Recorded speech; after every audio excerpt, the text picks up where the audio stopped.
법사위 다음 날인 오늘 민주당에서는요. 한동훈 장관을 향해서 미운 7살 5만 방자 할 수 있는 비판 목소리 다 나왔습니다. 들어보겠습니다. 나는 소통령이다. 한마디도 지지 않겠다라고 외치는 듯한 한동훈 법무부 장관의 태도는 마치 미운 7살 같았습니다. 국회의원의 질의에 대한 무성의한 엿장수 맘대로식 답변, 국무위원의 자격을 망각한 채 감정을 담은 도발적 태도, 국회의원의 질의 내용에 대한 무시와 비하, 아나무인, 오만 방자라는 말 위에는 달리 표현할 길이 없다. 한 장관의 오만 방자함은 결국 국민을 얕잡아보고 국민의 말에 귀를 닫고 나아가 국민을 겁박하는 모습으로 나타날 것이다. 점입가경 묵과하지 않을 것이다. 그리고 한동훈 장관 탄핵을 결단할 수 있는 근거가 쌓이고 있다. 오늘 법사위원 중에 한 명이 기동민 의원이 이런 취재 발언을 했어요. 이현정 의원님. 네. 다음 날 또 민주당 의원들이 이런 선전포고 아닌 선전포고를 했습니다. 아니 현장에서 잘 싸우셔야지. 현장에서 저렇게 당해놔놓고 뒤에 와서 저렇게 공격을 하면 어떡하라는 이야기입니까? 아니 권인숙 의원 저렇게 이야기하시는데 아니 권인숙 의원 이런 질문을 하셨잖아요. 장관이 대통령의 권한을 넘어설 수 있나요? 이게 질문입니까? 아니 세상에 대통령의 권한을 어떻게 장관이 넘어섭니까? ABC를 기본적으로 이거는 뭐 초등학생 다 알 수 있는 문제인데 그걸 장관에게 이 아까운 시간에 질문을 한다고요? 사실 이걸 어떤 면에서 보면 공격하기 위한 이야기죠. 그러니까 자기가 질문 자체를 제대로 하지 않았고 이걸 뭐 한동훈 장관이 오만했다라고 이야기를 하는데 저는 이건 어불성설이라는 생각이 들고 좀 더 정교하게 질문했으면 과연 한동훈 장관이 이 문제에 대해서 이렇게 이야기를 했을까요? 그리고 지금 탄핵 이야기 나오는데 탄핵이 뭐 쉬운 일이 아닙니다. 더군다나 탄핵이라는 거는 어떤 불법 행동을 했을 때에 탄핵을 하는 겁니다. 근데 한동훈 장관이 지금 불법 행동을 뭐 하는 게 있나요? 더군다나 본인들을 진짜 제대로 질문을 못하고 벌써 3차례에 걸쳐서 사실은 뭐 여러 가지 논란 때문에 민주당 의원들의 처음에 소속 의원들이 창피를 당했지 않습니까? 그렇다고 지금 만약에 장관을 탄핵한다? 과연 국민들이 어떻게 볼까요?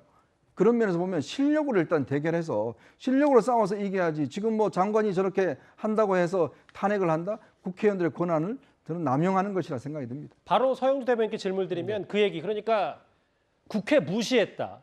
입법부 무시했다. 뭐 만약에 정말 그 한동훈 장관의 탄핵을 검토하고 있고 그런 근거들이 차곡차곡 쌓인다면 그 이유가 정말 입법부를 무시한 정도의 태도 때문인가? 정말 그런 겁니까? 아니면 어떻게 받아들일까요? 뭐 총체적인 것이겠죠. 태도를 보면은 물론 민주당 의원들에 대한 발언에 대해서 아쉬움을 얘기를 하시는데 야당 의원들은요 그렇게 합니다. 뭐 점잖하게 국민의원들 모셔다 놓고 이러셨어요 저러셨어요 그러진 않잖아요. 예전에 국민의힘도 야당 때는요 더하면 더 독서를 품었죠. 근데 정치권이라는 거는 그렇게 질의를 하더라도 국무위원은 그걸 참는 내공이 필요한 거예요. 작은 얘기하면서 겸손한 태도를 해야만 우리 김 소장님께서 얘기했듯이 그게 윤석열 정부의 짐이 되지 않는 겁니다. 결국에는 저기 지금 쭉 봐보면은 한동훈 장관 태도를 보면 말도 말이지만 뭐 말씀하세요. 뭐 말씀해 보십시오. 뭐 이런 식이에요. 빈정대는 느낌. 이런 것들은 국민들이 봤을 때 본인은 도움이 하나도 안 됩니다. 물론 보수 지지층에서는 아 한동훈 장관 똑똑하다. 이런 이미지는 주겠죠. 하지만 반대로 윤석열 정부의 국정 운영은 엄청난 짐이 되고 있다. 그런 여부를 떠나서 이게 그런 탄핵 부분이 사유가 되냐 안 되냐를 질문드립니다. 그런 부분에 있어서는 굉장히 태도 측면은 말하자면 야당에서 생각하기로는 매우 부적절하다. 그다음에 두 번째 이제 시행령 부분 있지 않습니까? 탄핵의 요건 중에 보면은 장관이 직무범위에서 벗어나는 것이 있으면 뭐 따져보면은 결정할 수가 있겠죠. 하지만 민주당에서 지금 탄핵을 얘기하는 부분들은 저게 이제 그냥 내포하고 있는 부분이지. 아직은 탄핵을 뭐 검토하고 있지는 않다. 시사 검토 뭐 이거 한번 이 태도가 잘못됐다. 그다음에 시행령 부분이 뭐가 좀 법률을 위반했다. 이런다 해서 감정적으로 뭐 탄핵하겠다. 그렇게 또 쉽지는 않습니다. 하지만 분명한 거는 한동훈 장관이 지금 보수층의 지지를 얻기 위해서 저렇게 조금 더 이렇게 좀 도를 넘어서는 행동들은 결코 본인에게도 자기 살을 깎아먹는 것이고 윤석열 정부 지금 다시 이제 지지율을 회복하려는 윤석열 정부에도 찬물을 끼얹는 것이다. 이런 부분들은 분명히 아셔야 됩니다. 정말 한동훈 장관 걱정돼서 하시는 조언이죠? 그럼요. 많이 근데 제가 이 뭐 야당이 당연히 저렇게 질문을 한다고 이야기하시는데 근데 야당 의원들에 대한 명예훼손입니다. 예전에 조순영 의원이라고 계셨어요. 정말 이 법률가가 아닙니다. 그러면 법사위원을 하면서 조순영 의원의 질문하면 장관들이 꼼짝을 못합니다. 왜 그러신지 압니까? 조순영 의원이 평소에 국회 도서관에서 가장 많은 책을 대여받고 국회 도서관에 가장 오랫동안 있는 분이에요. 그 상임위를 하기 위해서 엄청난 준비를 합니다. 미스터 쓴소리 말씀하시는 그렇죠. 거죠? 예. 조순영 의원이 한번 질문하면 이 나와 있는 장관들이 꼼짝을 못해요. 바로 그런 겁니다. 자, 그런 것들 준비 하나도 안 해놔놓고 지금에 와서 그냥 답변 저렇게 하니까 탄핵한다? 조순영 의원 한번 보십시오. 어떻게 질문했는지. 그걸 좀 닮으셔야 됩니다. 알겠습니다. 국무위원이라면요 최소한도 의원들의 질문을 할 때 의원의 질문이 좀 부족할 수도 있습니다. 예. 사전 파악이 좀 덜 될 수도 있거든요. 예. 그런데 거기에 대해서 충분하게 설명하고 또 거기에 대해서 의원들이 납득할 수 있을 정도로 그 부분을 강조해야 되거든요. 예. 그리고 입법 취지 아까 그 얘기가 좀 있었는데요. 나중에 국회 들어가서 다 보십시오. 그러면 왜 이 법안이 제안이 됐고 어떤 과정 다 나와 있습니다. 그래서 그 취지를 어긋나서 이렇게 시행령으로 완전히 뒤집고 있는 거는요. 이거는 나중에 가서 중대한 사유가 될 겁니다. 김홍국 소장님과 이현정 의원님의 발언 취지는 다 이해하셨을 거라고 믿습니다. 이 주제 마무리하기 전에 잠깐 얘기도 해보겠습니다.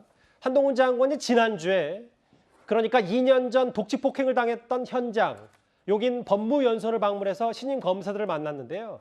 그 검사들에게 했던 말 일부 영상이 공개가 됐습니다. 잠시 한번 만나보겠습니다. 진실을 규명해서 나쁜 놈 잡고 약한 사람 보호하고 이러는데 월급 주는 데가 어디 있어요? 약한 사람의 억울함을 풀어줬을 때 그 기쁨? 저는 그거를 여러분께서 빨리 느끼시고 그거를 대단히 즐기시기 바랍니다. 결정을 할 때 이게 어떻게 되고 내 주변의 사람 다 이런 거 막 생각하잖아요. 큰 결정을 할 때 그냥 뺏어라 이건 그만 먹어. 큰 결정을 할 때 좌우면 하는 거예요. 이렇게 하면 이게 정치검사예요. 저도 개인적으로 저 얘기를 듣고 사실 기자도 이런 직업 중에 하나잖아요. 뭐 약자 보호하고 공익을 우선하고 중립 잘 지키고 뭐 이런 얘기인데 나쁜 놈 잡고 약한 사람 보호하는 게 검사다. 신임 검사들에게 이 얘기를 좀 당부했더라고요. 근데 뭐 저 말이 이제 알아듣기는 쉬워요. 나쁜 놈만 잡고 뭐 이런 얘기인데 그래서 저게 저는 장관의 언어는 아니라고 봐요.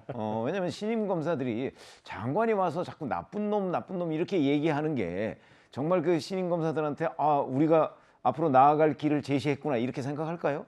그런 점에서 본다면 자꾸 한동훈 법무부 장관의 태도 문제가 이제 국회에서도 논란이 되고 지금 일반 국민들 사이에서도 뭐 좀 시원시원하긴 한데 저렇게 얘기하는 것이 과연 장관의 품격에 맞느냐 하는 부분에 저는 조금 신경을 써야 된다고 생각을 합니다. 그런 점에서 본다면 물론 이제 큰 결정에 좌고우면하면 정치검사다 뭐 이렇게 얘기를 하고 있는데 이건 아마 최근 본인이 이제 검수완박법 시행령 문제를 가지고 야당으로부터 공격을 받으니까 자기가 이제 한 것이 굉장히 큰 결정이다. 뭐 아마 이런 이제 좌고우면하지 않고 큰 결정을 했다. 아마 이런 판단을 하는 것으로 보이는데 그렇다면 이 메시지 이제 장관도 메시지 관리를 좀 해야 되거든요. 좀 더 거칠지 않게 말씀하시죠. 그런 쪽에서 보면 국민들한테 알아듣기 쉬운 용어이면서 그러나 장관의 품격에 맞는 장관의 언어를 쓰는 것이 바람직하지 않을까 이런 생각을 합니다. 일단 뭐 그럼에도 거하고 나쁜 놈이라는 표현을 한동훈 장관이 즐겨 쓰는 것 같고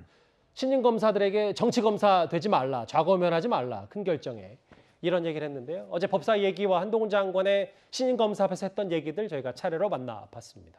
이 주제 여기까지인데요. 다음 주제는 좀 논박거리 하나가 있습니다. 다음 주제 바로 한번 만나보겠습니다.